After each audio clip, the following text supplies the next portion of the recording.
عن أبي سعيد الخدري رضي الله تعالى عنه قال আবু সাঈদ খুদরি রাদিয়াল্লাহু তাআলা আনহুর বর্ণনা দাখালা রাসূলুল্লাহ সাল্লাল্লাহু আলাইহি ওয়াসাল্লাম ইয়াওমান আল মসজিদ আল্লাহ নবী একদিন মসজিদে প্রবেশ করলেন নবীজি মসজিদে প্রবেশ করার পর ফাইদা হুয়া বিরাজুলিন মিনাল আনসার ইউকালু লাহু আবু উমামা রাদিয়াল্লাহু তাআলা আন হঠাৎ আল্লাহ নবী দেখলেন নবীর সাহাবা আবু উমামা রাদিয়াল্লাহু তাআলা আন মসজিদে বসা নবীজি আবু উমামাকে বললেন ইয়া আবা উমামা ও আবু উমামা মালি আরাকা জালিসান ফিল মসজিদ ফি গায়রি ওয়াক্তিস সালাহ আবু উমামা নামাজের সময় ছাড়া এই সময় তুমি অটাইমে কেন মসজিদের মধ্যে বসা এটা তো নামাজের সময় না এখন মসজিদে কেন আসছো এর মানে আমার নবীর সাহাবারা বিপদ আপদে পড়লে পেরেশানিতে পড়লে মসজিদে দৌড়ায় যাইতেন কোথায় যাইতেন মসজিদে তা আপনাদের মন চায় না যে হুজুর নবীজি আসলেন কেন তার মানে আমার নবীর ওই অভ্যাসই ছিল নবী তো মসজিদে যাইতেন হ্যাঁ নবী আপনারা তো পাল্টা এটা বলা দরকার হুজুর নবীজি অটাইমে মসজিদে আসছে কেন কারণ নবী আর সাহাবাদের কাম কি কাম তো এটাই মসজিদে আমাদেরকে অনেকে বলে মোল্লার দৌড় মসজিদ পর্যন্ত আলহামদুলিল্লাহ এটা কয় না যে সিনেমা হল পর্যন্ত আমগো দৌড় মসজিদ পর্যন্তই এটা রাগ করেন না যখন কয় মোল্লার দৌড় মসজিদ পর্যন্ত রাগ হইবেন না আলহামদুলিল্লাহ সাথে সাথে বলবেন আল্লাহ এই ভাইয়ের কথাটা আপনি কবুল করে আমারে কিয়ামতের ময়দানে আমারে মসজিদের মোল্লা বলছে আপনি এই হিসাবে কবুল করে আমারে জান্নাত দিয়ে দিন তখন এই দেখবেন আজকে থেকে আর কেউ কইব না কইব যদি জান্নাতি হয়ে যায়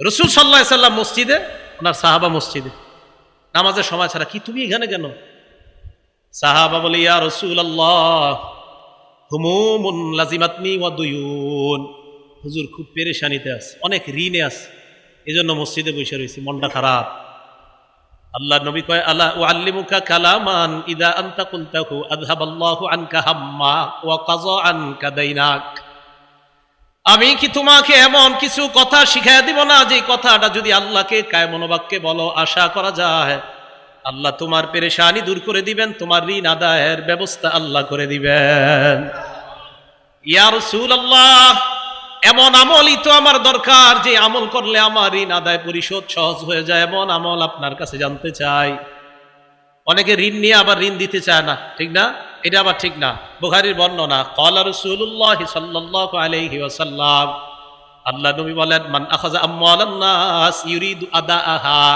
কোন ব্যক্তি যদি অন্য কারো কাছ থেকে ঋণ নেয় এই নিয়তে ইউরিদু আদাআহা আমি তার থেকে ঋণ নিলাম আদায় করে দিব এটা আমার আশা ওনার থেকে আমি ঋণ নিলাম আমার নিয়ত আছে আমি দিয়ে দিব নবীজি বলেন আদাল্লাহু আনহু এই যে আমি ওনার থেকে ঋণ নিলাম আমার আশা যেই কোনো মূল্যে আমি তার ঋণ পরিশোধ করব আল্লাহ নবী বলেন আল্লাহ যেই কোনো মূল্যে তোমাকে ঋণ আদায়ের ব্যবস্থা করে দিবেন এটা বিশ্বাস রাখেন নবীজি বলছেন কেউ যদি কারো কাছ থেকে এই নিয়তে ঋণ নেয় যে আল্লাহ আমি তার ঋণটা যেই কোনো ভাবে হোক দিব রাসূল সাল্লাল্লাহু আলাইহি সাল্লাম বলেন অবশ্যই আল্লাহ পাক রব্বুল আলামিন তাকে ঋণ পরিশোধের ব্যবস্থা করে দিবেন এই বিশ্বাস রাখা তো রাসূল আকরাম সাল্লাল্লাহু আলাইহি সাল্লাম কয় আমি তোমাকে এমন বাক্য শিখাইয়া দেই যেই বাক্যগুলা যখন তুমি বলবা বলার পর আশা করা যায় আল্লাহ তোমার পেরেশানি দূর করে দিবেন তোমার ঋণ আদায়ের ব্যবস্থা করে দিবেন এবার আল্লাহ নবী বললেন ইদা আসবাহতা ওয়া ইদা আমসাইতা যখন তুমি সকাল করো সন্ধ্যা করো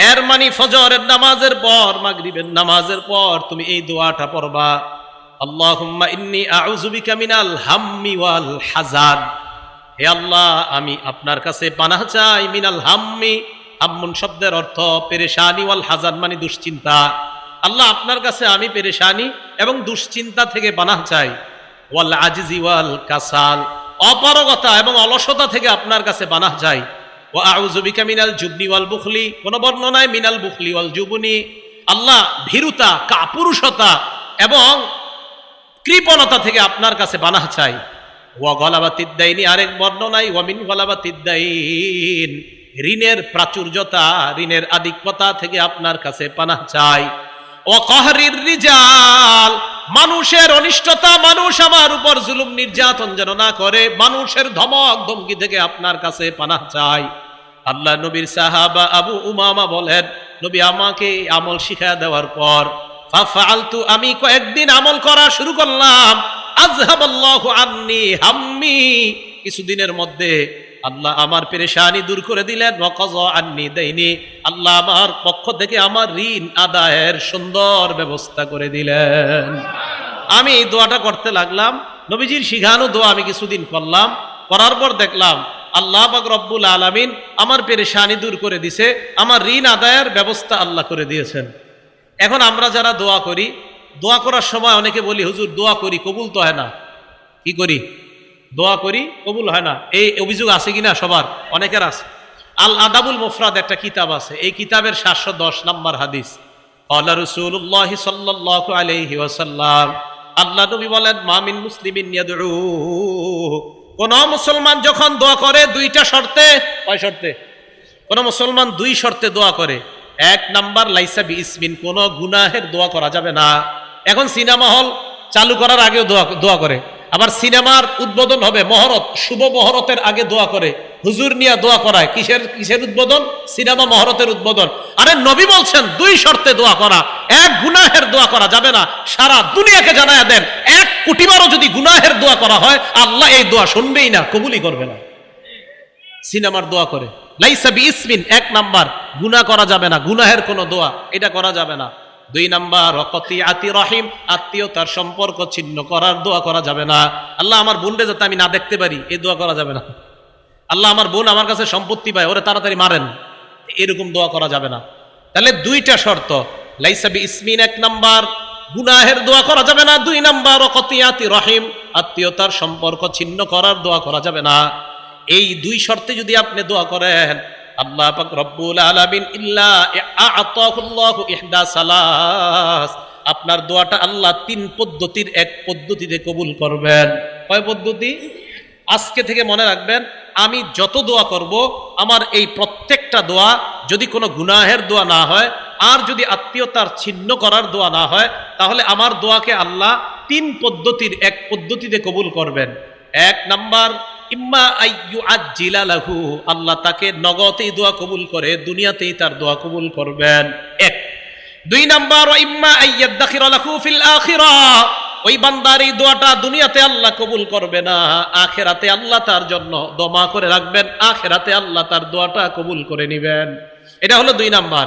3 নাম্বার, ওয়া ইম্মা আইয়াদফা আনহু বিনাসসুই মিসলাহা, আপনি যে দোয়াটা করলেন, হয়তো আল্লাহ ওই দোয়াটা কবুল না করে আপনার উপর একটা বালা মুসিবত আছে, এই বালা মুসিবতটা আল্লাহ দূর করে দিয়ে আল্লাহ আপনার দোয়া কবুল করে নেবেন। আপনি দোয়া করছেন, আল্লাহ আমারে 500 টাকার ব্যবস্থা করে দেন, আল্লাহ আপনার উপরে দেখতেছে একটা বিপদ আছে, তো হয়তো 500 দিবে না, উল্টা আপনার ওই বিপদটা থেকে আল্লাহ আপনাকে উদ্ধার করে দিবেন। তাহলে আমরা দোয়া করলে কয় পদ্ধতিতে, যে কোনো এক পদ্ধতিতে আল্লাহ দোয়া কবুল করেন। 3 পদ্ধতি। 1 নাম্বার, হয়তো নগদ দুনিয়াতে দিয়ে দিবেন। 2 নাম্বার, হয়তো দুনিয়াতে দিবে না, আখেরাতে দিবেন। অথবা 3 নাম্বার, ওই দোয়া কবুল করবে না আল্লাহ, এটার পরিবর্তে কোনো মুসিবত আল্লাহ দূর করে দিবেন। আল্লাহ আমাদেরকে কথাগুলা বোঝার তৌফিক দান করেন। তিরমিজি শরীফের একটা বর্ণনা, ইবনে মাজার একটা বর্ণনা, রাসূল আকরাম সাল্লাল্লাহু আলাইহি ওয়াসাল্লাম বলেন, কোন বান্দা যখন আল্লাহর কাছে দোয়া করে, ইন্না রাজুলা লা ইহরামুর রিজক বিল্লাযী বিযামবিল্লাযী ইউসিবু, বান্দা গুনাহের কারণে লা ইহরামুর রিজক, রিজিক থেকে বঞ্চিত হয়। আমি আবার বলছি, ক্বালা রাসূলুল্লাহ সাল্লাল্লাহু আলাইহি ওয়াসাল্লাম, আল্লাহ নবী বলেন, ইন্না রাজুলা লা ইহরামুর রিজক বিযামবিল্লাযী ইউসিবুহু, বান্দা মাঝে মাঝে দোয়া করে, এই দোয়া আল্লাহ কবুল করে না। কয় কেন? কয় গুনাহের কারণে।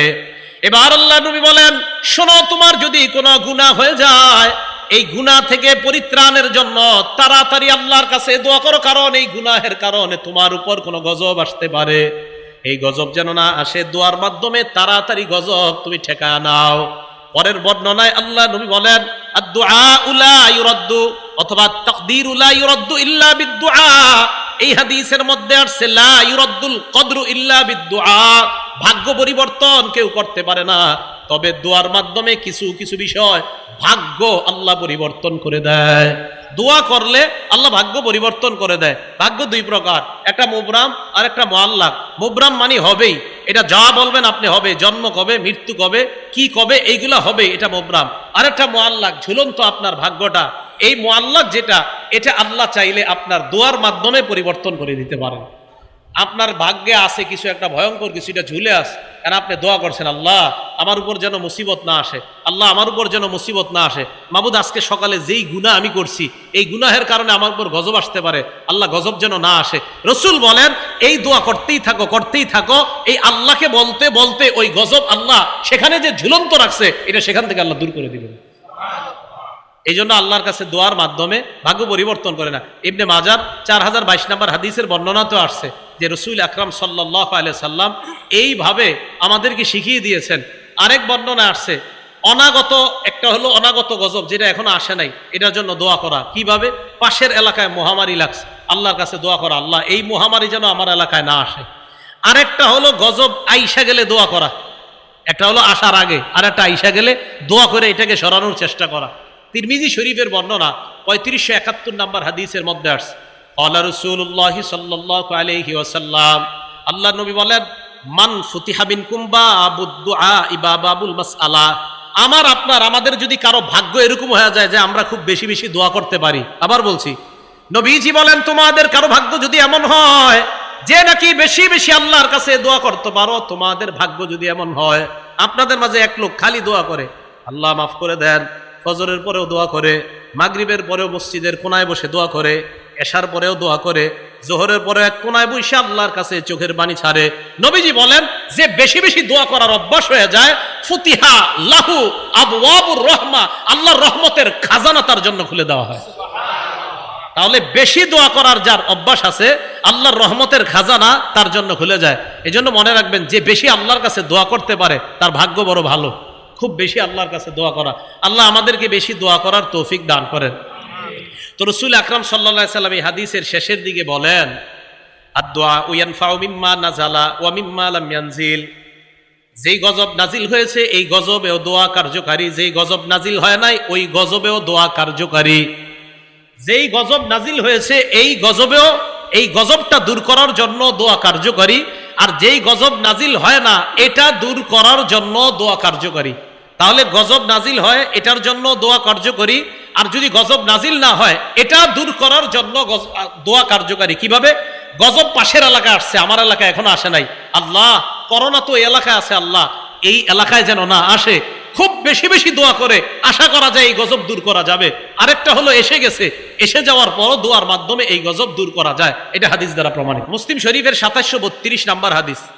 এই জায়গায় আপনারা বৈশা যদি আরবের কারোর জন্য দোয়া করেন, মনে করেন আপনার ভাই বিদেশ থাকে, আল্লাহ আপনি মাফ করে দেন, আল্লাহ কাশ্মীরের মুসলমানদেরকে হেফাজত করেন, আল্লাহ আরাকানের মুসলমানদেরকে হেফাজত করেন, এই দোয়া যদি আপনি করেন, মাবুদ যারা নির্যাতিত মুসলমান আলেম ওলামা তাদেরকে আপনি হেফাজত করেন, জুলুম থেকে আপনি বাঁচান, এই দোয়া যদি আপনি করেন। এবার হাদিস শোনেন, মুসলিম শরীফের 2732 নম্বর হাদিসের বর্ণনা ক্বালা রাসূলুল্লাহ সাল্লাল্লাহু আলাইহি ওয়াসাল্লাম, আল্লাহ নবী বলেন কোন মুসলমান যখন দোয়া করে লিআখিহি বিযহরিল গায়ব, কোন মুসলমান যখন তার ভাইয়ের জন্য দোয়া করে আড়াল থেকে মানে ওই ভাই এখানে নাই তার জন্য যদি আমরা দোয়া করি, আমাদের মাজলুম কোন আলেম মাজলুম মুসলমানরা কোথাও আছে, আমরা এখান থেকে তাদের জন্য দোয়া করলাম, নবীজি বলেন ইল্লা ক্বালাল মালাক, একজন ফেরেশতা বলে ওয়ালাকা বিমিসলিন, তুমি আমি দোয়া করলাম, আমার সাথে একবার বলেন হে আল্লাহ মাজলুম মুসলমানদেরকে হেফাজত করেন।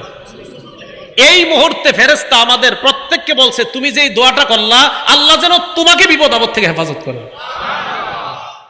এই মুহূর্তে ফেরেশতা বলছে, সত্যি বলছি, আমাকেও বলছে ওয়ালাকা বিমিসলিন, তুমি যেই দোয়া মাজলুমদের জন্য করলা আল্লাহ যেন তোমাকেও জুলুম থেকে হেফাজত করে। পরের বর্ণনা 2733 মুসলিম শরীফের আগের যে বর্ণনাটা এটা পরের বর্ণনাটা আসছে ক্বালা রাসূলুল্লাহ সাল্লাল্লাহু আলাইহি ওয়াসাল্লাম দাওয়াতুল মারইল মুসলিমি লিআখিহি বিযহরিল গায়ব মুস্তাজাবাহ, কোন মুসলমান যখন তার ভাইয়ের জন্য দূর থেকে দোয়া করে মুস্তাজাবাহ, দোয়াটা কবুল হয়েই যায়। না আমরা ওরকম দোয়া করতে পারছি না, মনে হয় যারা বিপদে আছে তাদের জন্য ওইভাবে দোয়া হচ্ছে না আমাদের, তাই তাদের দোয়াটা আল্লাহ কবুল করতেছে না, কারণ আমরা ওইভাবে করতে পারতেছি না, যেইভাবে করা উচিত বলা উচিত ওইভাবে হচ্ছে না আমাদের দোয়াটা। কথা বুঝে আসে নাই? কারণ দোয়া করার সময়ও 1000 ক্যামেরা ফিট করে রাখে যে দোয়াটা কালকে পেপারে দিবে, বুঝেন নাই? ওই দোয়া কেমনে হইব, দোয়াকারী চিন্তা করবো আমার কিরম দেখা যায় দেখি, সামনে যারা আছে এরাও চিন্তা করবে, আজীব এক মাসালা হয়ে গেছে, দোয়া করবেন কেমনে আপনি? তো রাসূল আকরাম সাল্লাল্লাহু আলাইহি সাল্লাম বলেন যারা আড়ালে আছে তাদের জন্য দোয়া করা এই দোয়াটা কবুল হয়ে যায়। এই হাদিসে কি বলে দেখেন, মালাকুন মুয়াক্কালুন ইনদা রাসিহি, তার মাথার কাছে একজন নিযুক্ত ফেরেশতা থাকে। এই নিযুক্ত ফেরেশতা ওই ব্যক্তিকে ডাক দিয়ে বলে, ওয়ালাকা বিমিসলিন, তুমি যেই দোয়াটা করলা আল্লাহ যেন তোমার পক্ষেও এই দোয়াটা কবুল করে নেয়। মাথার কাছে একজন ফেরেশতা বৈশা বলে, ওয়ালাকা বিমিসলিন, তুমি যেই দোয়া করলা তোমার দোয়া যেন আল্লাহ কবুল করে নেয়। এই হাদিসের মধ্যে আরো আসছে, আমি আপনি যখন বলি আল্লাহ মাজলুম মুসলমানদেরকে হেফাজত করেন, একজন ফেরেশতা মাথার কাছে বৈশা বলে আমিন আমিন। ফেরেশতা বলে আমিন আমিন, মুসলিম শরীফের বর্ণনা। তাহলে আমরা আল্লাহর কাছে দোয়া করব, কারণ আমাদের দোয়া আল্লাহ কবুল করে, এটা আমাদের বিশ্বাস। বলেন তো দোয়া করলে কয় সূরাতে আল্লাহ দোয়াটা কবুল করতে পারেন? 3 সূরাতে। অদৃশ্য থেকে দোয়া করার শ্রেষ্ঠ দৃষ্টান্ত মুহাম্মদুর রাসূলুল্লাহ সাল্লাল্লাহু আলাইহি সাল্লাম একটা দোয়া করছে। এই দোয়াটা শুনেন, সহিহ ইবনে হিব্বান কিতাবের নাম 7111 নম্বর হাদিস। আম্মা জান আয়েশা সিদ্দিকা রাদিয়াল্লাহু তাআলা আনহা বলেন, লাম্মা রাআইতু মিনান নবী সাল্লাল্লাহু আলাইহি ওয়াসাল্লাম তিবা নাফসিন। মা বোনরা যারা আমার এই আলোচনাটা শুনতেছেন, আপনার স্বামীর সাথে এই আমলটা করবেন। আম্মা জান আয়েশা বলেন, আমি যখন আল্লাহ নবীর ভালো মুড দেখতাম, মুড বুঝেন তো, মুড মানে ভালো মুডে আছে নবীজি, খুব ফুরফুরে মেজাজ আছে নবী, সব সময় একটা ফিকিরে থাকতেন, উম্মতের ফিকির। কখনো রসুলের চেহারা মোবারক লাল হয়ে যেত, রাগ হয়ে যেতেন, অন্যায় কিছু দেখলে নবীজি রাগ হয়ে যেতেন। তা আম্মা জান আয়েশা বলেন, কখনো যদি মুড ভালো দেখতাম, নবীজিরে বলতাম, আল্লাহ ইয়া রসুল আল্লাহ, আপনি আল্লাহর কাছে আমার জন্য একটু দোয়া করেন। আমি নবীজিরে বলতাম, ইয়া রসুল আল্লাহ, হে আল্লাহ রসুল, আপনি আমার জন্য একটু আল্লাহর কাছে দোয়া করেন। তো নবীজি বলতেন, আয়েশা তোমার জন্য দোয়া করবো? হ্যাঁ। বিবিরা যারা আছেন, আপনার স্বামীরে যখন ভালো মুডে দেখবেন তখন বলবেন যে আপনি একটু আমার জন্য এখন দোয়া করেন। আর আপনারা কি মুডে থাকবেন? রাত 2টা বাজে তো দুইজন টেলিভিশনের উপরে থাকেন, আর মুড কখন আসবে? এই মুডে থাকে না, মুড আসবে কখন? দোয়া। এখন কি দোয়া হবে নাকি? রাসূল আকরাম সাল্লাল্লাহু আলাইহি সাল্লাম কি দোয়া করবো? হুজুর আপনি যেই দোয়া আল্লাহর কাছে মন চায় করেন আমার জন্য। তো নবীজি বলতেন, আল্লাহুম্মা গফির লি আয়েশাতা মা তাকদ্দামা মিন যামবিহা ওয়া মা তাআখার, আল্লাহ আপনি আয়েশার আগে পরের সব গুনাহ মাফ করে দেন। ওয়া মা আসাররাত ওয়া মা আলানা, প্রকাশ্য এবং গোপন যত গুনাহ আছে আল্লাহ সব মাফ করে দেন। আম্মা জান আয়েশা সিদ্দিকা দহিকাত, হাসা শুরু করতেন খুশিতে। দেখেন কি বলে, হাসতে হাসতে হাসতে হাসতে হাত্তা সাকাতা রাসুহা ফি হিজরিহা। আম্মা জান হাসতে হাসতে ওনার মাথাটা কোলের উপর গিয়ে পড়তো, এত হাসতেন। কেন? তো নবীজি কয়, আয়েশা হাসো কেন? খুশিতে। আল্লাহ রাসূল সাল্লাল্লাহু আলাইহি সাল্লাম আম্মা জান আয়েশা সিদ্দিকা বলতেন, আয়েশা আয়া সুররুকি দুআই, আমি দোয়া করলে কি তুমি অনেক খুশি হও? তো আম্মা জান আয়েশা বলে, জি হুজুর, আপনি যে দোয়া করেন খুশি, এই দোয়া শুনলে কার না খুশি লাগবে? তাই আপনার এই দোয়া শুই না আমি খুশিতে এত খুশি হয়ে যাই, হাসতে হাসতে আমার মাথা আমার শরীর উপর পড়ে, এত পরিমাণ আমি খুশি হয়ে যাই। নবীজি বলেন, আয়েশা আমি যে এই দোয়াটা তোমার জন্য করলাম তুমি অনেক খুশি হয়েছো না? হ্যাঁ। নবীজি কি বলে দেখেন, ইন্নাহা লা দুআই লি উম্মতি ফি কুল্লি সালাহ। আয়েশা আমি তোমার জন্য যে দোয়াটা করলাম, আমি যতবার নামাজ পড়ি, নামাজের পর আমি যতবার দোয়া করি আমার উম্মতের জন্য ঠিক এই দোয়াটা ততবার করি। চিন্তা করেন, আম্মা জান আয়েশা সিদ্দিকাকে যা বললেন, নবীজিকে আমিও আল্লাহরই বলি, আল্লাহ আমার উম্মতের আগের পরের প্রকাশ্য অপ্রকাশ্য সব গুনাহ মাফ করো। আমরা এখনো দুনিয়াতে আসি নাই, 1500 বছর আগে আমাদের জন্য দোয়া করে গেছেন। তো দূর থেকে আড়াল থেকে আমাদেরকে দেখে নাই যিনি, না দেখা যিনি দোয়া করার শ্রেষ্ঠ দৃষ্টান্ত দুনিয়াতে দেখায় গেছেন রাসূল আকরাম সাল্লাল্লাহু আলাইহি সাল্লাম। তাই বলেন, এখন যদি বুঝে এসে থাকে আমরা দোয়া করব কার কাছে? আল্লাহর কাছে। দোয়ার বিরোধিতা করবেন না তো? না না, দোয়ার বিরোধিতা করেন না। যারা দোয়া করতে জানে তাদের দিল বড় সাফ, দিল খুব সাচ্চা, এদের দিল বড় নরম থাকে। তাই আল্লাহকে বেশি বেশি ডাকা, আল্লাহকে যেন সবাই বেশি বেশি ডাকতে পারি, আল্লাহ তৌফিক দান করেন। তাহলে হেদায়েতের উপর থাকার 1 নাম্বার উপায় আল্লাহর কাছে দোয়া করা। বলেন আল্লাহর কাছে কি করা? দোয়া করা। এবার আসেন, হেদায়েত যে আল্লাহ আপনারে দিবে, কোন জায়গায় দিবে? আপনি মানুষটারে হেদায়েত দিবে? হ্যাঁ, বুঝেন? আল্লাহ যে আপনাকে হেদায়েত দিবে, আপনার কলবটাকে হেদায়েত দিবে। বলেন কাকে? সবাই বলেন কাকে হেদায়েত দিবে? দলিল সূরা তাগাবুন 11 নম্বর আয়াত, আল্লাহ বলেন, ওয়া মান ইউমিন বিল্লাহি ইয়াহদি কলবাহ, যে ব্যক্তি আল্লাহকে বিশ্বাস করে, আল্লাহর উপর বিশ্বাস রাখে, আল্লাহ তার কলবকে হেদায়েত দান করেন। বলেন আল্লাহ কাকে হেদায়েত দান করেন? কলবকে। ইবনে মাজার একটা বর্ণনা 3989 নম্বর হাদিস, ওমর ফারুক রাদিয়াল্লাহু তাআলা আনহু একদিন ঘর থেকে বের হইছে। বের হওয়ার পর খরাজা ইয়াওমান মিন বাইতিহি ইলা মসজিদি রাসূলিল্লাহি সাল্লাল্লাহু আলাইহি ওয়াসাল্লাম, ওমর ফারুক রাদিয়াল্লাহু তাআলা আন ঘর থেকে বের হয়ে আল্লাহর রাসূলের মসজিদের দিকে রওনা করলেন। মসজিদে যাওয়ার সময় ওয়াজাদা মুআয ইবনে জাবাল রাদিয়াল্লাহু তাআলা আন কাঈদান ইনদা কবরিন নবী সাল্লাল্লাহু আলাইহি ওয়াসাল্লাম ইয়াবকি।